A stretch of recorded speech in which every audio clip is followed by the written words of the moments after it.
Rejection isn't at all what you think it is. Rejection is not personal. And let me tell you why. Rejection kind of goes to objections, right? It's kind of the same. You don't want to deal with people's objections. So what are their objections? Sometimes not enough time means they're not sure about what it is that you are telling them, and they don't know you perhaps, and they don't understand what you have to offer them. So they'll say, I don't have enough time, I'm doing so many programs right now, I can't do this. So here's your answer to that. Okay, no problem at all, I get that. I've been in that place before. When will you have time? Is there a point when you're going to come to the end of something so you can move forward? If they say yes, then you say, may I reach out to you then? Let's set an appointment. That doesn't mean that you send them your calendar link and let them make an appointment, because that isn't going to happen. You set an appointment while you have them there. Always your goal in a one-on-one conversation is to get the next appointment. It's not to get the sale. It's to get the next appointment. Because each appointment allows you to connect with them from your heart. If they're going to spend money with you, they need to know you. Or they need to have looked you up to see who you are. Just use the words that they're looking to hear. That's what draws them to me. Remember I talked to you about the captains running up and down the beach? If you said something to the captains that made sense to them, then they're going to come to you because you're shining your light up there. Remember the third level? They'll come to you on their own. It's always, let's schedule a follow-up appointment. And if they've told you when they think they can work with you or they've got that program done, then you say, okay, so how about an appointment the following week after they're done? Only think of a sales meeting, and I do everything I can to meet everybody on Zoom. Do not use the phone because you're not looking at them directly. You don't have any eye-to-eye contact. Now you know, not enough time. All you have to do is ask them, when are you going to get done with your next project so we can work together? I'm so excited about sharing this with you. I can't wait till you get involved in it because it's going to make such a big difference in whatever it is you are doing. If I'm selling my business platinum, I would say, I'm really looking forward to working with you because I know that once we get your programs developed, we can make money rain on you. There's no question about it. All we have to do is break them down so that you can sell them easily. That's it. Because you already know what you're doing, I'm sure. We just have to put them in a format that makes it easy for you to sell. It's not, oh, you need to buy my program. You need, some people, I got to tell you what happened to me once. I was at a seminar. I went to see a sales seminar because I wanted to see what this woman was doing. She had a new book out and I wanted to see who she was. She's my competition, so I thought I'm going to go check her out. It was a big auditorium and I was just one of the many people that were there. She had quite a draw. I was very impressed. As I walked in the door, this woman grabs me by the arm and says, you have to write a book. You really need to write a book. Nobody will know who you are if you don't write a book. So I think that you ought to work with me so you can write a book. She never asked me, have you written a book? How's your book doing? What is your book about? She never asked me anything. She just insisted that I needed to write a book. I just said to her, my book's already won 4 awards. I don't think I have a problem.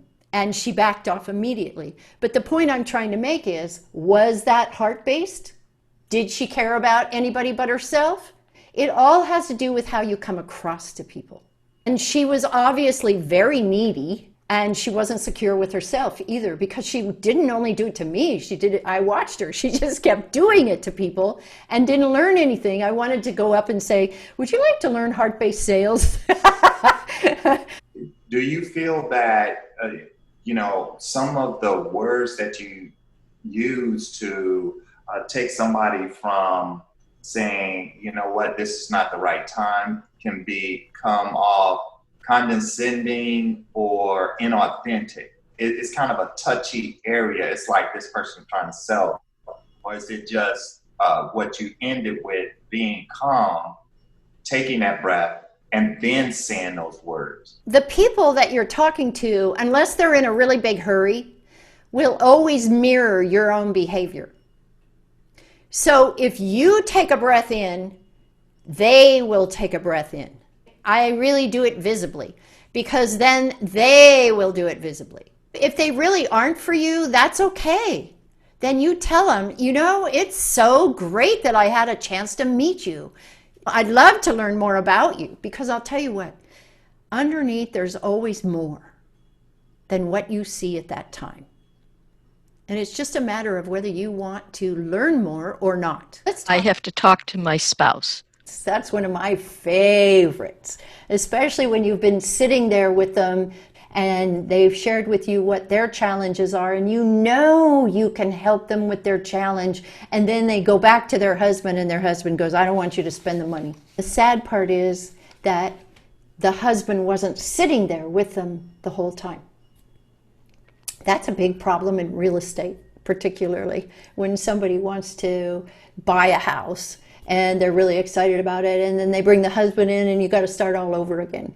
So you always have to make sure that the couple is there before you ever begin. You never do one person at a time. A good question to ask somebody, are you the one who needs to make this decision, or do we need to speak with someone else at the same time so they can help you make that decision? You're giving them the option, because 9 times out of 10, they're not comfortable with making the decision anyway, which is why they have to check with their husband, and then you got to start all over again. So it's not worth your time. You have to ask that one question up front. Are you the one responsible for making this decision? Here's another one. I'm not interested. My favorite phrase for not interested is it no for now or no forever? Because you don't know if they're just not interested, you don't have the program for them, or do they not have enough information to make a decision, or are they just not interested right now because of maybe money or time or something like that? When you ask, is it no for now or no forever, that kind of puts them in a place where they go, well, no, it's not no forever. Then you know they don't have enough information about what it is that you're doing.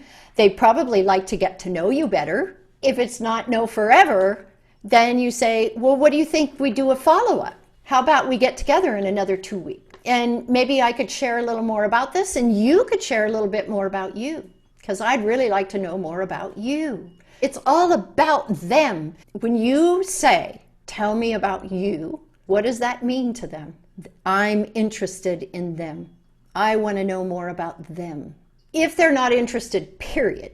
If they say, I'm probably never going to be interested in this because it doesn't suit me, then you say, do you have anyone that would be interested that has a business? When you pinpoint it down to a specific place, maybe it's their church. It could be where they go for their kids' soccer game. You have to pinpoint the mind down into a specific place. Otherwise, if you say, and I hear real estate agents do this a lot, do you know anybody who'd like to buy or sell? I've heard this so many times because I was a realtor for years and I was trained by Mike Ferry and all those guys. Why do you want to know? Do you want to buy, sell, or rent? When we do that, we lose people. That's the old way of doing sales, and everybody's onto it and they don't want to be sold. When we think about coming from our heart and showing an interest in someone else, it makes all the difference in the world. Going back to I'm not interested, if you remember, it's not just about you. It's about all the people you know. So you could find out more about them and see what they are interested in. As soon as you show an interest in what they're interested in, they'll show an interest in you. You don't know what they're interested in. And I'm going to speak to you a little later about having 3 levels of courses. And it may not be the course that you are talking to them about right now. You may have another course that they might be interested in. But unless you actually talk to them and get to know them, and say, tell me more about you, you don't know what they're interested in. And sometimes they'll say, I'm not interested, because they're testing you to find out what kind of behavior you're going to have if they do say that. I had someone that told me they weren't interested when I was in insurance. I wanted to support her by pulling her out of the market and putting it into an annuity. She made that shift, but then just as she was ready to sign all the documents, she goes, I don't know if I want to do this. And I'm telling you this right now because you must learn to breathe no matter what anybody says. And I just said, okay, no problem. And I started packing up. And she was testing me to see how I would react. And the main thing is that you've got to stay calm the whole time you're talking to people, because they don't want to feel pushed, they don't want to feel rushed, and they want to be heard. They want to know that you care about them. If I'd gotten mad and said, I've spent a month with you putting all this together, and now you don't want to do it, do you think I would have gotten the sale? No. But because I said, sure, no problem, I get that this may be difficult for you. If you want, you can think about it. We don't have to do it. It doesn't matter to me. This is only for you. And she said, never mind, I'll just sign it. The neediness comes across. It shows on our face at all times. The fear shows on our face. So you always want to breathe into being calm. And anytime you feel that anxiety rush up within you, that's when you have to start breathing. Really start breathing, because that's when you have to be calm. And you say to yourself, am I okay right now? This moment that you're in is inevitable. This is the only inevitable moment that we have. Everything in the past doesn't exist anymore. And we have no idea what's going to happen in the future. This moment right now is inevitable. We know what we're doing. We know where we are. We know we're okay. It's inevitable. So if you, when you're selling, can stay in this moment and remain calm, that's all that matters.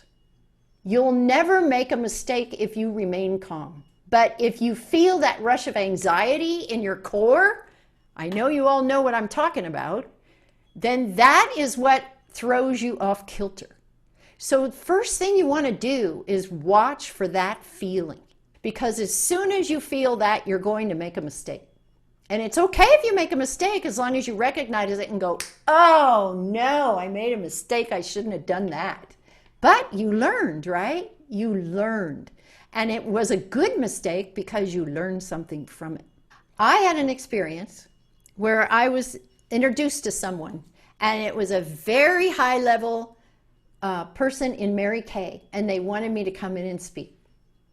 I made a mistake on step one, jumped in, and I lost the whole deal because I felt that in my core and didn't pay attention to it. Did I learn a lesson? Absolutely. I probably lost $50,000 worth of business because of that one mistake. But have I ever forgotten it? No, I've never forgotten it. I learned from it and I never did it again. Breathe, just like you're going into meditation when you are working with someone, because anything else is going to show on your face. Let's talk about, I don't have the money. You could offer payments. And I have a little formula when I offer payments. If they want 2 payments, I increase the price 10%. If they want 3 payments or more, and I don't go more than 5, increase it 15%. If it's a client that you've had in the past and they've taken other courses from you, don't increase it. Let it just be the cost and then break it up. If they're a brand new client, they've never done anything with you before, then increase it. And then if they do something else with you in the future, don't increase it.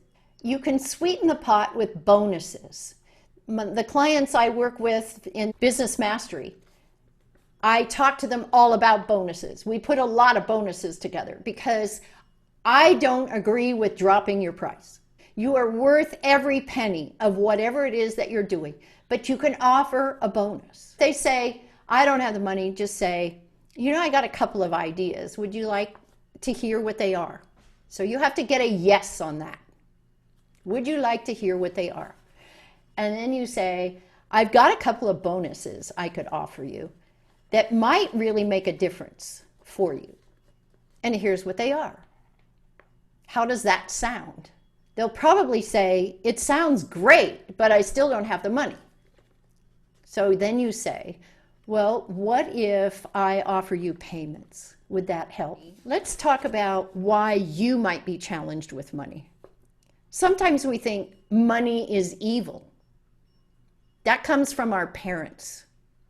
Money is evil. Once people get money, then they use it in the wrong way. They hurt people. People get jealous when I have a lot of money, and then they don't want to be my friend anymore. You've seen in politics what happens when they get all this money, what they do to each other, using their money to tear other people up. Millions of dollars they use to chastise other people. So if you had lots of money and you bought a really nice house, what would my family and friends say? They'd come after me for money because they want some of it. And they think I should give them money since I have so much. If I charge money, are they going to think I'm worth it? Some of us don't feel like we're worth what we charge. That happens with a lot of coaches. Coaches seem to have a real problem with that. They don't think they have the value, so they'll charge it like $147. I'd give them a 6-week program when there's so much value that they offer that $147 is ridiculous. I had a coach once, biggest mistake I ever made with this coach. She kept making me create programs, and they were 6 and 8 weeks for $147. And then she had me break one program in half and teach only half of it and charge $47. And then to get the rest of it, you had to pay $100 more. I'm like, first of all, I had so many programs that I didn't know which one to sell first. I was totally overwhelmed. And second of all, $147, when I had my $1 million company, I made $10,000 a month. $147? No. I was a CEO. I'm not going to charge that kind of money. That's ridiculous. But many of you know the importance of charging what you're worth. It's just that you can't ask for it. The fact that if we're seen as successful, we may not be liked. That's the scary one. So I want to talk to you about money. I have a whole big write-up in Selling Through Your Heart, the book, about money. I'd love for you to go and read. And it's on page 201. So money is only the exchange of energy. So I want you to do a little experiment with me, okay? Put your arms over your chest. Pull it in, pull it in, pull it in, pull it in, and make it tighter and tighter. This is what it does to the energy when you hold on to the money and don't ask for it. When you aren't willing to pay out the money, or you hold on to the money so tight and you're afraid to ask for it. This is what the energy does. If you put your hands out like this, how does that feel? There's a flow to it, right? There's an exchange of giving and taking of the money, and that's what it's meant to do. So you have every right to ask for it, because that is the energy of exchange. If you don't ask for it and you ask for $149, people they feel terrible because they know you're worth so much for, and they feel guilty about it.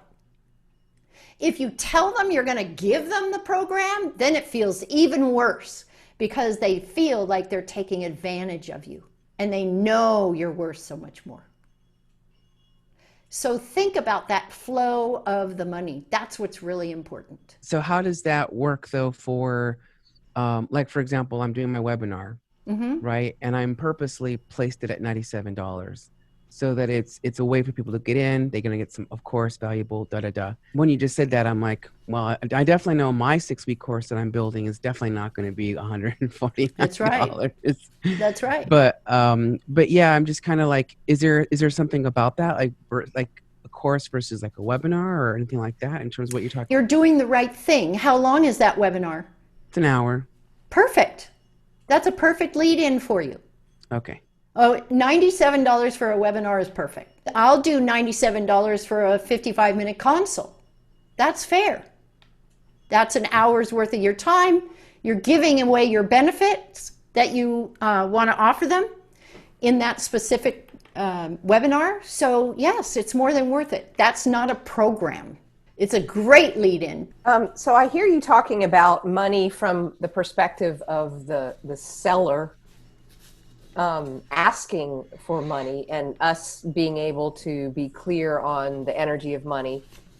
But what I'm not hearing is the reverse, like how to, I would feel really awkward in a sales situation to say, well, let me tell you about the energy of money. That's what's really blocking you. That would feel really pushy. You wouldn't say that. That's just for you guys to know.